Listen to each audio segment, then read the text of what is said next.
Ayan, good evening guys. Welcome po dito sa aking YouTube channel, Support Q TV. Kamusta po kayong lahat? Ayan, update ko lang kayo mga Q kasi kanina siguro mga 30 minutes ago mga Q ay lumipad na po sila Ilyas JTV sakay ng eroplano mga Q papunta pong Australia. Ayan, so ito po. Dito po sila magko-concert mga Q sa Brisbane. Ayan, so Impact Church. Ayan, sa November 9, 2025 mga kakyo. Ayan, so abangan natin yan guys. So concert abroad na naman.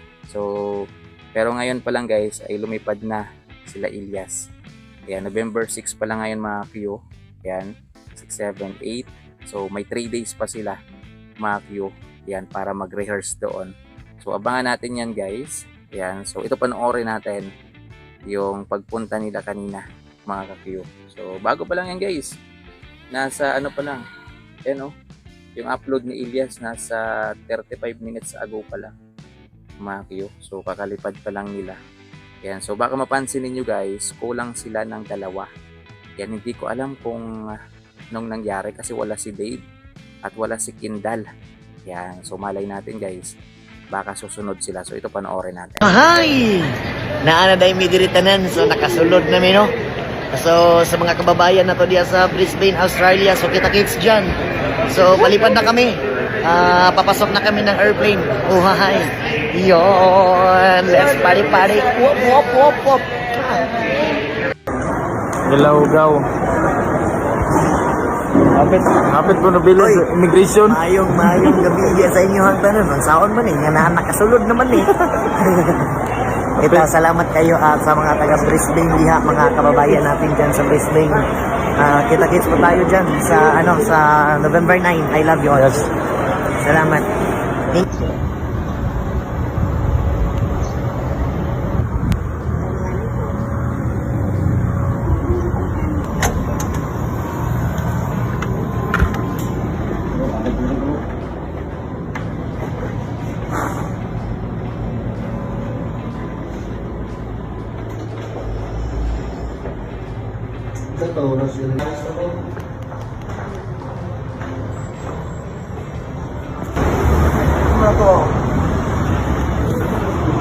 Let's go guys.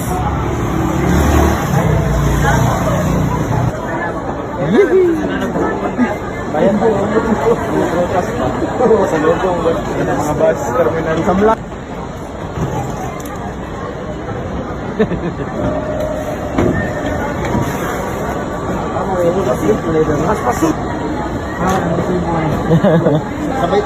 Sabay ta. Let's go. Apa kay bro?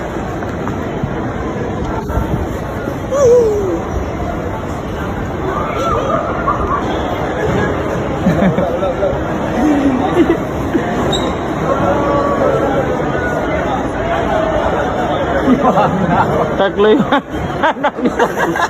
Terus si Cookie. Ay, sa tanggalan na. Ano yung daw ni Takloy?